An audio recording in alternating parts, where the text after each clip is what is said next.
মনে পড়ে ছোটবেলায় আমরা কেমন দাদু ঠাকুমার কাছে গল্প শুনবো বলে বায়না ধরতাম, কিন্তু পলক পড়তেই কবে যে এমন আড্ডা আমরা হয়ে গেছি যে সেই বায়না বিলাসের দিনগুলো নিমেষেই বিলীন হয়ে গেছে। আজ দাদু ঠাকুমার ঝুলি ভরা গল্পগুলি বুঝি বাহির হলো না আর। তাও যদি সেই মধুর আবদারগুলো আরও একবার কেউ পূরণ করে দিত, একাকিত্বের মুহূর্তগুলিকে আঁকড়ে ধরা যেত বেশ। তাই সেই একাকিত্বের বন্ধু হয়ে এসেছি গল্প শোনাতে। কি হে, আজ কি গল্প শুনবেন? ভূতের নাকি ভূতানের? আচ্ছা থাক থাক, আমি বরং আপনাকে ভূতানের গল্পই শোনাই। নইলে এখন মনে করে কিংবা মাথা ঘেটে ভূতের গল্প বের করতে পারছি না ভাই। ভাবছেন কেই ভূতান? ভূতান আসলে একজন 16 বছর বয়সী কিশোর, যার বাড়ি দক্ষিণেশ্বরের এক ব্যস্ত গলিতে।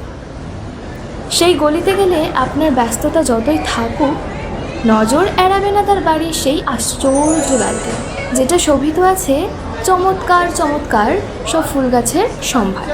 আর ভূতানদের ব্যালকনির এই গাছগুলো ভূতানের বাবার শখের কালেকশন। তিনি এককালে সুন্দরবনের ফরেস্ট রেঞ্জার ছিলেন। তবে ভূতান কিন্তু যেমন তেমন ছেলে নয়। এই 16 বছর বয়সী স্কুলে রোল 1, আর ফার্স্ট বয় হওয়ার কারণে সামনের মাধ্যমিকের চাপ সবার চাইতে বেশি যেন তার উপরে।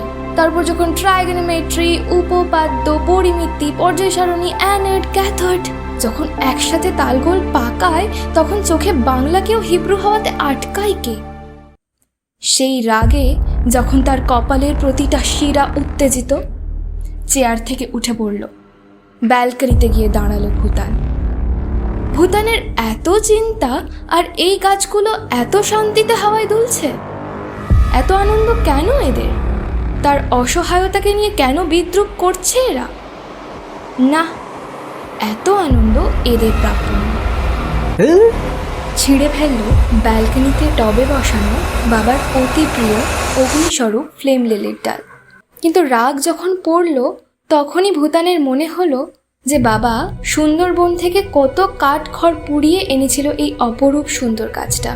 গাছটাতে আগুনের শিখার মতো টকটকে আগুন রঙা ফুল ফোটে, তাই জন্য একে অগ্নিশিখাও নামকরণ করা হয়েছে। গাছটা বাবার ভীষণ প্রিয়। মায়া হলো বটে, কিন্তু রাগের মাথায় যা করলো তার উত্তর বাবাকে দেবে কি করে ভূতান? এসব ভাবতে ভাবতে খেয়াল করলো ভাঙা ডালটার চারপাশে একরকম ধোঁয়াশার ভাব, আর সেটা যেন ক্রমশ এগোচ্ছে তার ঘরের দিকে। এক ছোটে ভূতান ঘরে আসতেই দেখলো ধোঁয়ার ঘনত্ব অনেকটা কমে গেছে। আচ্ছা, ভূতানের কি ধোঁয়াটার কাছাকাছি যাওয়া উচিত হবে?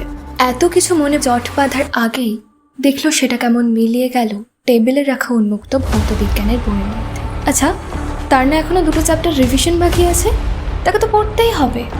ভয় পেলে হবে কি? চাপে সে বইয়ের কাছে। যাকে কি আর হবে। না মশাই, এ হেন আজগুবি হ্যালুসিনেশনের গল্প বলা আমার কম্য নয়। আমি বলবো এক বছর 24-এর ছেলের গল্প, যার নাম বিপ্লব দাশগুপ্ত। বিপ্লব দক্ষিণেশ্বরের ছেলে, পদার্থবিদ্যায় স্নাতকোত্তর। এই বছরের পিএসসিতে কোয়ালিফাইড হয়ে ইন্টারভিউয়ের জন্য ডাক পেয়েছে। তাকে যেতে হবে শিয়ালদহ থেকে আরও 9 কিলোমিটার দূরের একটি কার্যালয়ে। দক্ষিণেশ্বর থেকে একটা ট্রেন ধরলে অবশ্য সেটা খুব কষ্টকর কিছু না।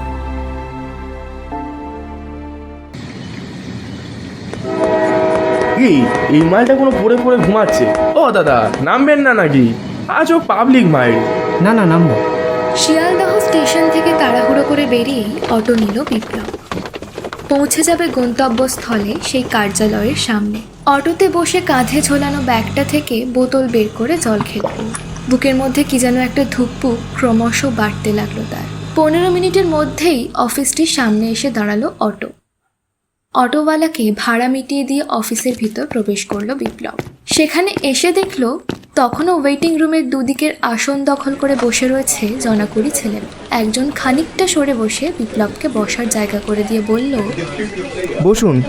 সামান্য ইতস্তত করে বিপ্লব বসলো তার পাশে। ছেলেটি বিপ্লবের ফাইল লক্ষ্য করে জানতে চাইল, নাম কি আপনার? বিপ্লব বিপ্লব দাশগুপ্ত। ও, তাহলে চিন্তা নেই, অনেক দেরি আপনার। ওই যারা বসে আছেন এদের প্রায় প্রত্যেকেরই নাম এ লেটার দিয়ে শুরু। আগে এদের হোক। আপনার নাম কি? আমার নাম চন্দন অধিকারী, আপনার থেকেও আমার পরে। স্বস্তির নিঃশ্বাস ফেলল বিপ্লব। ইতিমধ্যে একজন মেয়ে হাসি হাসি মুখে ইন্টারভিউ হলের বন্ধ দরজাটা খুলে বেরিয়ে গেল ওদের সামনে দিয়ে। বিপ্লব বুঝল মেয়েটার ইন্টারভিউতে তেমন কোনো নাকানি চোবানি হাল হয়নি। এরপর আরও এক দুজনকে ইন্টারভিউ হল থেকে নিশ্চিন্তে বেরিয়ে যেতে দেখে বিপ্লবের বুকের ধুকপুকুনিটা একেবারেই নিভে এলো। হাত ঘড়িতে সময় দেখল দুপুর 11:30। তখনও প্রায় 15 জনের ইন্টারভিউ বাকি। বিপ্লবের নাম তখনও ডাকা হয়নি। হঠাৎ কি যেন ঘুমে মুদে এলো বিপ্লবের চোখ। কখন যে ঝিমোতে ঝিমোতে সেখানে বসেই আবার ঘুমিয়ে পড়েছিল তার কোনো ইয়ত্তা নেই। এরপর কতক্ষণ বাদে যে ঘুম ভেঙেছিল ওর।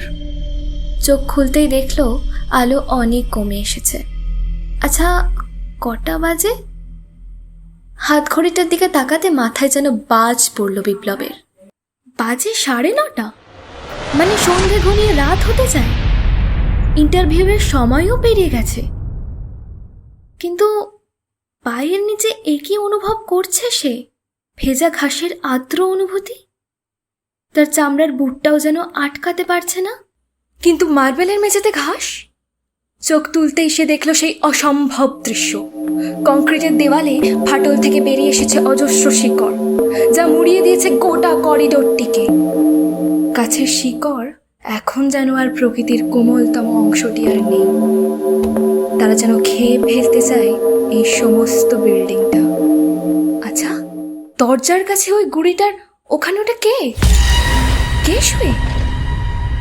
চন্দন। এক ছুটে তার দিকে এগিয়ে গেল বিপ্লব। চন্দনের পরিচিতি হিসেবে একমাত্র তার মুখটাই সামনের দিকে। বুক তো নেই। এটা কি চন্দনের পিঠ, যাতে এখনো আছে সেই কালো স্কুল ব্যাগটি, আর বাকি শরীরটা কি ওই ঘড়িতেই মিশে গেছে? তোমার ইন্টারভিউ হয়নি বিপ্লব।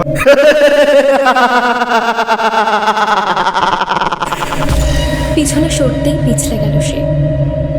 ছোটবেলায় যখন সে মাঠে ঘাসের উপর শুতো তখন তো এরম অনুভূতি হতো না। এই ঘাস তাকে যেন নিজেদেরই একজন করে নিতে চায়। তার হাত পা বেয়ে অসংখ্য ডাল জড়িয়ে ফেলছে তাকে। না, সে পালাবে না, বরং বলা যায় পালাতে পারবে না।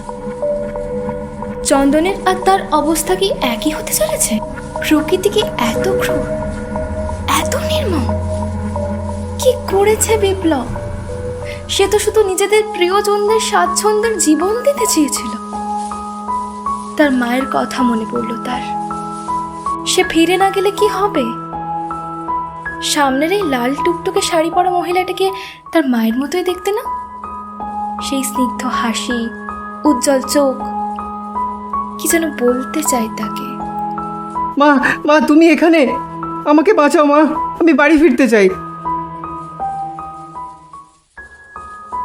ভূতান সোনা, গাছটি যে তোমার বন্ধু, তাকে আগলে রেখো আর কষ্ট দিও না, কেমন?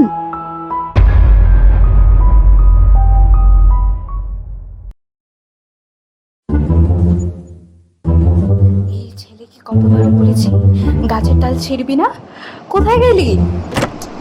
এই শোন, তোকে না কতবার বলেছি গাছের ডাল ছিঁড়বে না। কি হলো, উত্তর দে। ওরকম ড্যাব ড্যাব করে তাকিয়ে আছিস কেন? উত্তর দে।